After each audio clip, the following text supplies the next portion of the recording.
From the foothills of the Berkshires in northwest Connecticut, I'm Howard Nema, and this is Fight the New World Order.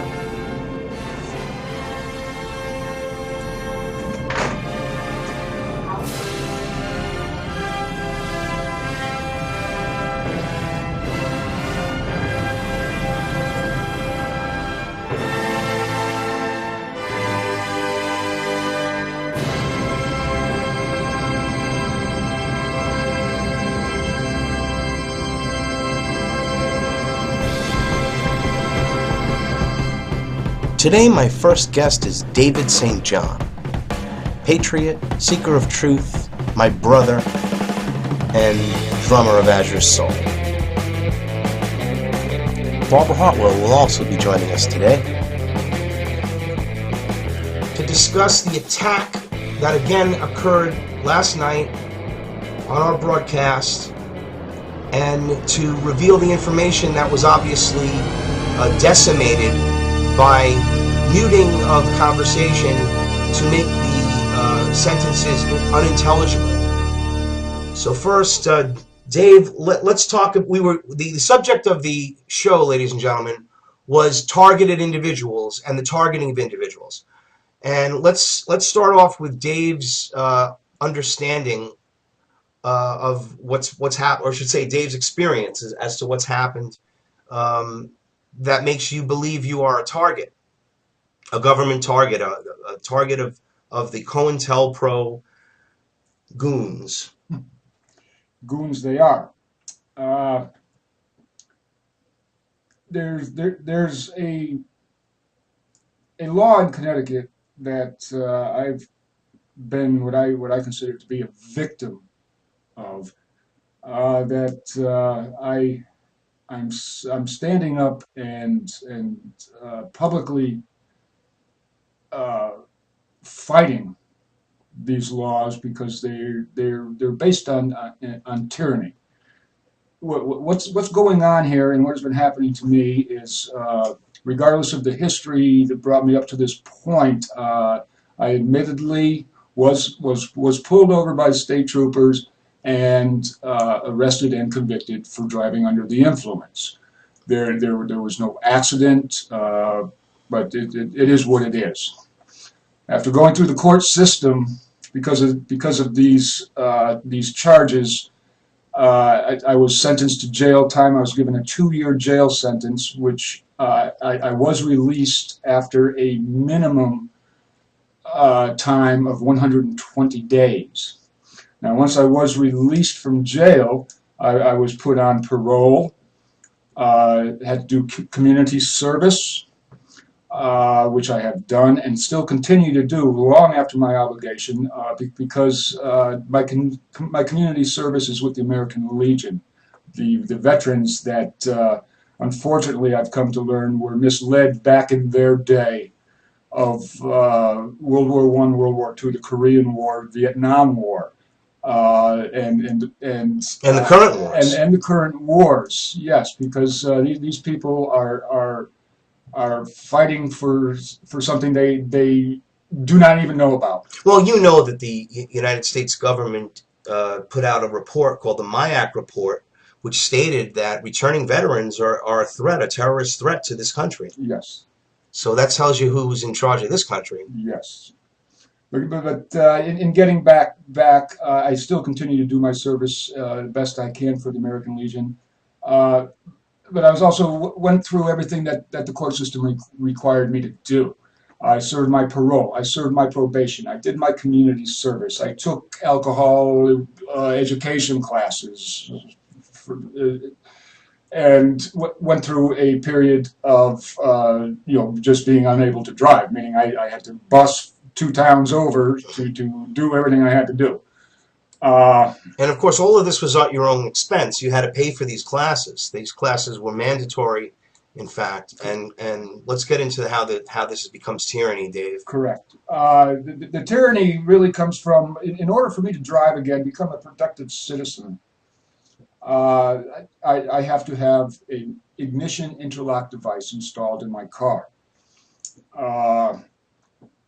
I have to say, I think properly used, the ignition interlock was a great idea to keep people from driving under the influence. That was its original intent, and I advocated for that back in the mid '90s, and was active as a fundraiser with another band that I played with back then for MAD, Mothers Against Drunk Drivers. But what has transpired over the years is our government and our big business people have found a way to make this nothing more than a cash cow.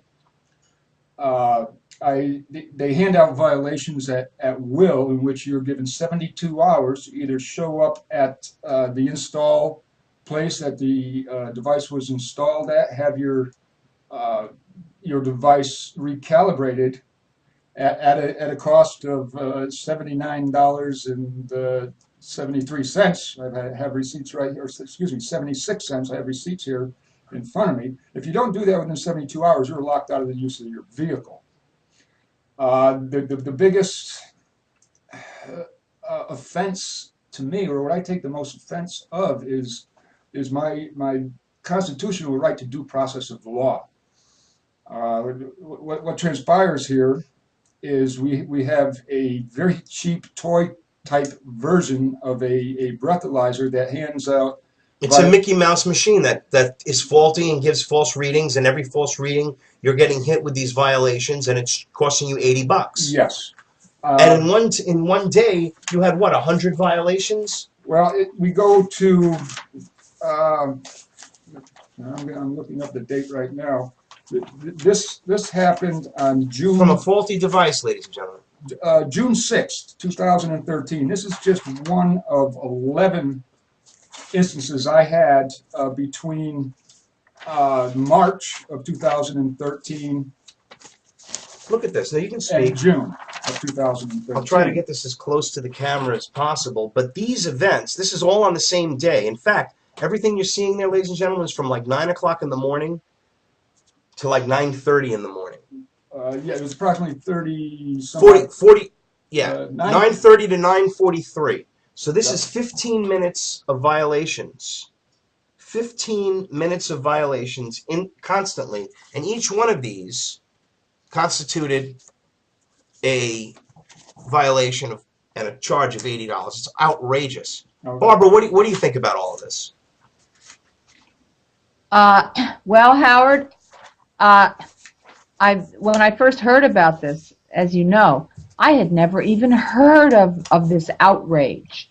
Okay, and I first have to say, as I think we spoke last night on the sabotage show that we tried to do, is that, see, I wouldn't agree that even that instituting something like this is a good idea. It smacks of over-control, you know. It enslaves the person who is subjected to it. That's number one. Number two, let's bring up the concept of the victimless crime. Dave committed no crime. No one was harmed. There was no accident or car crashes or no incident whatsoever. He was simply found to be driving under the influence. But there was no victim. You see what I'm trying to say? Absolutely. I mean, I understand. Believe me, I understand how something needs to be done about drunk driving. I don't, contest that at all. But to impose such a stricture on a person.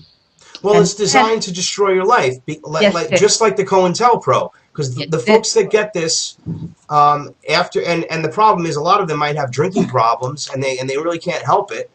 They need treatment. So they get 3 strikes. The third strike, you go to jail for, I think, 2 years. And after you go to jail, you've now lose your license.